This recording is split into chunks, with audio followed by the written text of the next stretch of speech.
Okay na po, Dok. Tawagin niyo na lang po kami pag may kailangan po. Thank you, Nurse Cara. Muna kami. Bye. Sige po. Salamat sa inyo.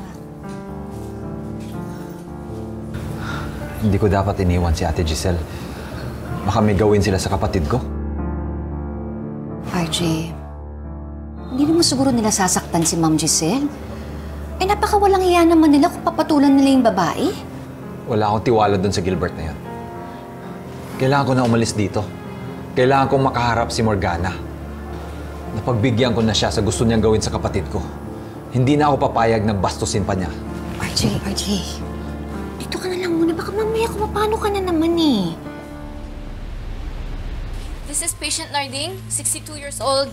Time of event is 11:25 a.m. Kausap ko lang siya kanina, tapos bigla siyang nahilo. Tapos upon assessment, meron siyang shallow right nasolabial fold and right-sided motor deficits. I think he's having a stroke. Okay, Doc. We'll take it from here. Thank you, Doc.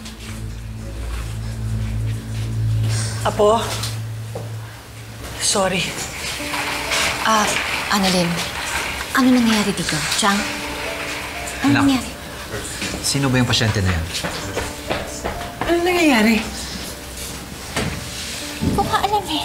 Kasi po, sinundan po namin ni Regan si Lola. Tapos nakita po namin na naguhubad po siya sa harap ng manong na dinala namin sa ER. Chang! Chang! Ano naman kayo maghuhubad doon sa harapan ni Manong? Chang, huwag niyo sabihin sa amin na nagipit na naman kayo at nagbebenta na naman kayo ng laman niyo, ha? Mali kayo ng iniisip. Nagpunta ako doon dahil nirekomenda siya sa akin ng kaibigan ko, pero hindi para magbenta ng laman. Paano ko ba sasabihin ito sa inyo? Ayoko kasing maging pabigat sa inyo.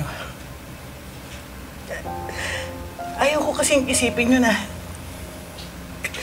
may problema ako tapos hindi ko man lang masolusyonan sa sarili ko. Chang, hindi ko po kayo maintindihan. Ano po ba yung problemang sinasabi ninyo? Pumunta ako kay Mang Narding para humingi ng tulong para gamutin niya yung sakit ko. Sakit? Ano pong sakit? Feeling ko, mamamatay na ako. Dahil may bukol ako sa dibdib. Hindi ko kayang harapin ang katotohanan. Pero wala sa pakiramdam ko na may breast cancer ako.